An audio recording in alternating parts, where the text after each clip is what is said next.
যাতে করে এই যে আমাদের পদক্ষেপগুলো। বাংলাদেশে হযরত শাহজালাল আন্তর্জাতিক বিমানবন্দরে এয়ারক্রাফটে আগুনের মহড়া অনুষ্ঠিত হয়েছে। রবিবার বেলা 11টায় 50 জন ডামি যাত্রী ও ক্রুজ সহ এই মহড়া অনুষ্ঠিত হয়। মহড়ায় উড়োজাহাজে আগুন দেওয়ার পর মুহূর্তের মধ্যেই সেখানে শাহজালাল বিমানবন্দর ফায়ার শাখার দুটি অগ্নি নির্বাপক গাড়ি, একটি অ্যাম্বুলেন্স, বিমান বাহিনীর একটি অগ্নি নির্বাপন গাড়ি, অ্যাম্বুলেন্স, মেডিকেল টিম, উদ্ধার কর্মী সহ একটি বেল, 212 মডেলের search and rescue helicopter, fire service ও সিভিল ডিফেন্সের একটি অগ্নি নির্বাপক গাড়ি ও একটি অ্যাম্বুলেন্স দ্রুত উপস্থিত হয়। পাশাপাশি পুরো দলের সম্মিলিত প্রচেষ্টায় গুরুতর আহত একজন যাত্রীকে হেলিকপ্টারে করে সম্মিলিত সামরিক হাসপাতালে পাঠানোর ট্রায়াল দেওয়া হয়। দুর্ঘটনায় আহত 19 যাত্রীকে অ্যাম্বুলেন্সে করে Dhaka medical college, Kurmitola general হাসপাতাল ও জাহানারা ক্লিনিকে পাঠানোর মহড়াও হয়। আন্তর্জাতিক বেসামরিক বিমান চলাচল কর্তৃপক্ষের বিধি অনুসারে প্রতি 2 বছর অন্তর অন্তর সব ধরনের আন্তর্জাতিক বিমানবন্দরে এ ধরনের অগ্নি নির্বাপন মহড়ার আয়োজন করতে হয়। এই মহড়ার মূল উদ্দেশ্য হল জরুরি অবস্থায় সব সংস্থার তৎপরতা পরীক্ষা করা, অগ্নি নির্বাপক গাড়ি সহ যন্ত্রপাতির উপযোগিতা পরীক্ষা করা এবং জাতীয় পর্যায়ে বিমান চলাচলের ক্ষেত্রে জরুরি অবস্থা মোকাবিলার দক্ষতা বৃদ্ধি করা।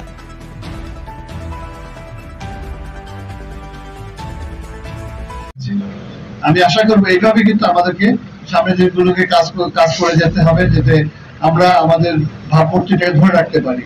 আমরা গর্ব করে বলতে পারি আমাদের দুর্যোগ মোকাবেলায় বাংলাদেশ কিন্তু একটা আন্তর্জাতিকভাবে স্বীকৃত হয়েছে যে বাংলাদেশ ইজ এ রেসিলিয়েন্ট কান্ট্রি। আমরা আমাদের দুর্যোগ মোকাবেলায় বাংলাদেশ সরকারের পদক্ষেপগুলো আজকে কিন্তু বিশ্বব্যাপী মিডিয়াতে আছে, বিশ্বব্যাপী এটাকে সমাদৃত, সবাই কিন্তু বাংলাদেশকে প্রশংসা করে। আমরা কিন্তু আজকে যে কোনো ধরনের সাইক্লোন হোক, ন্যাচারাল ডিজাস্টার যেগুলো আছে, আমরা কিভাবে হ্যান্ডেল করি, এটা কিন্তু সারা বিশ্ব বাংলাদেশকে একটা এক্সাম্পল হিসেবে দেখে। আমরা সেটাই চাই, শুধু ওই ধরনের ন্যাচারাল ডিজাস্টার না, সিভিল এভিয়েশনেও যাতে করে এই যে আমাদের পদক্ষেপগুলো আন্তর্জাতিক ক্ষেত্রে আমরা এক্সাম্পল হিসেবে থাকতে পারি, সেটি আমাদের প্রচেষ্টা থাকবে। সেই জন্য কিন্তু আমরা ঘন ঘন এই ধরনের কার্যক্রমগুলো আমরা পালন করে থাকি আইকার ডিরেক্টিভস অনুসারে, এবং প্রত্যেকটা মহড়ার পরে আমাদের যে ভুল ত্রুটিগুলো আমরা চেষ্টা করি এগুলোকে ওভারকাম করে আমাদের যে এসওপি স্ট্যান্ডার্ড অপারেটিং প্রসিডিউর গুলো আছে এটা আমরা আবার পুরো এটাকে বলে রিভিউ করার মাধ্যমে এইভাবে কিন্তু আমাদের অগ্রসর হতে হচ্ছে। তা আমি বলবো যে আমরা যারা সংস্থাগুলো এই কার্যক্রমের সাথে আজকে সংশ্লিষ্ট হলাম, আপনারা জানেন যে এটা যেহেতু একটা বাধ্যবাধকতা এবং এটা করার জন্য আমরা আমাদের একটা প্রত্যেকটা বিমানবন্দরে আমাদের এই এসওপি আছে, এসওপির ভিতরে এই কাজগুলো অন্তর্ভুক্ত থাকে এবং যে সংস্থাগুলো যারা সংযুক্ত আছেন তাদেরকেও তাদের নিজস্ব এসওপি করতে হবে। এবং এসওপিতে যদি আজকে মনে করেন কোনো ঘটনা কোনো জায়গায় আপনাদের অবজারভেশন থাকে, এখানে কিন্তু আমাদের একটা ডেডিকেটেড টিম আছে যারা এটাকে আজকে অবজার্ভ করতেছেন যে তার এখানের থেকে যদি কোনো জায়গায় উন্নত করা সম্ভব হয় আমাদের কার্যগুলি, এগুলাকে এই পদক্ষেপগুলোকে আমরা এগুলাকে অন্তর্ভুক্ত করব। এইভাবেই কিন্তু আগাতে হবে। আমাদের দেশ আগাচ্ছে, আমাদের আমরা আজকে মাননীয় প্রধানমন্ত্রী স্মার্ট বাংলাদেশ তৈরি করার স্বপ্ন আমাদেরকে দেখিয়েছেন 2041 সালের ভিতরে। ওই স্বপ্নের লক্ষ্যে যেন পৌঁছতে হবে, সেখানে আমাদের দরকার একটা বিশাল এই সিভিল এভিয়েশনের ভূমিকা অত্যন্ত গুরুত্বপূর্ণ। এভিয়েশন ইন্ডাস্ট্রি কিন্তু একটা ভাইটাল, এটাকে ক্যাটালিস্ট বলে, যে আমাদের ইকোনমিতে ক্যাটালিস্ট ভূমিকা পালন করতে পারে। সেই ভূমিকাটা পালন করার জন্য আমাদের দক্ষতা দরকার আছে। আমরা যারা গ্রাউন্ডে আছি, আমরা যারা আকাশে, আমাদের এয়ারলাইন্স গুলো, আমাদের যারা সাপোর্ট অর্গানাইজেশন গুলো, প্রত্যেককে কিন্তু আমাদের ক্যাপাসিটি ডেভেলপমেন্ট করতে হবে। না করলে পরে কিন্তু আমরা ওই লক্ষ্যে পৌঁছতে পারবো না। তো আমি আশাবাদী আমরা যেভাবে চলেছি, সরকার যেভাবে আমাদেরকে প্রাধান্য দিচ্ছেন, প্রায়োরিটি দিচ্ছেন, আমরা প্রতিনিয়ত দেখতে পাচ্ছি আমাদের সবগুলো বিমানবন্দরকে আমরা ডেভেলপ করেছি, উন্নত করছি, তৃতীয় টার্মিনাল তৈরি করছি, রানওয়ে স্ট্রেন্থেনিং করতেছি, নতুন বিমানবন্দর তৈরি করার পরিকল্পনা আমরা হাতে নিয়েছি সরকার।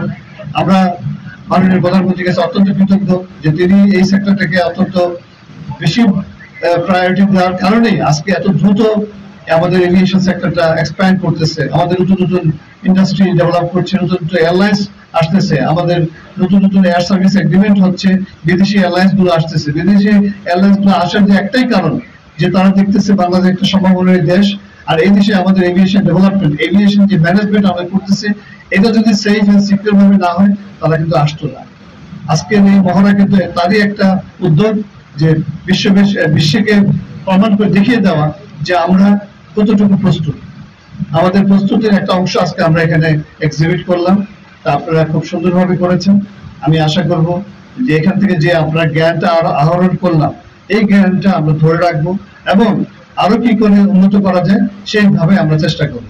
তো আমি এই সকলকে এই আজকের এই মহড়ার সাথে যারা সংযুক্ত ছিলেন, বাংলাদেশ বিমান বাহিনী, আজকে দেখেন বাংলাদেশ বিমান বাহিনী হেলিকপ্টার পর্যন্ত এখানে আসছে। তো আমি একটা জিনিস বলতে চাই, আপনারা হয়তোবা যারা একজন লেমেন তারা হয়তো ভাবতে পারেন আমি সাধারণ মানুষ হিসেবে যে অবলোকনের উপর একটা আমার বক্তব্য রাখতেছি, এখানে অ্যাড করতে চাচ্ছি। সেটা হলো যে এয়ারক্রাফটটা তো আগুনে পুড়ে গেল, তারপরে ফায়ার ব্রিগেড আসলো। এটা আসলে একটা মকআপ, আর যে ম্যাটেরিয়াল দিয়ে আমরা এই আর্টিফিশিয়ালি এয়ারক্রাফট তৈরি করা হয়েছে এটা খুব দাহ্যব্য পদার্থ। বিমানের কিন্তু যে স্ট্রাকচার থাকে এটা কিন্তু এত তাড়াতাড়ি জ্বলে না, এটা সময় লাগে। যদি আসলে কোনো ফায়ার হয়, এটা ইন্টারনাল কিন্তু অ্যান্টি ফায়ার মেকানিজমও আছে, কিন্তু এই মডেল যেটা তৈরি করা হয়েছে এটা কাপড় দিয়ে করা, দ্রুত আগুন লেগে গেছে। তারপরেও আমরা আমাদের যে organisation civil defence, civil fire, আমাদের ফায়ার ডিপার্টমেন্ট, তাদের টাইমিংটা আমরা এখানে লিপিবদ্ধ করা হয়েছে, যে কি পরিমাণ সময় তারা এখানে এসে উপস্থিত হবে, অ্যাম্বুলেন্স কখন আসবে, ফায়ার আসবে। আবার অনেকে মনে আসতে পারে হেলিকপ্টার কেন এখানে আসলো, হেলিকপ্টার আসার দরকারটা কেন সেটা বলি। আমাদের জানেন যদি একটা বার্ন হয়, এখানে বার্ন হওয়ার সবচেয়ে বেশি সুযোগ থাকে, সম্ভাবনা থাকে। সেই বার্ন পেশেন্টকে কিন্তু দেখার জন্য শুধু সিএমএইচে একটা বেড মাত্র আছে। আমাদের বার্ন ইউনিট কিন্তু হলো গুলিস্তানের কাছে, আপনারা জানেন, অনেক দূরে। ওখানে যদি আমাকে পেশেন্ট নিতে হয়, বাইরে যেতে যেতে পেশেন্ট মারা যাবে।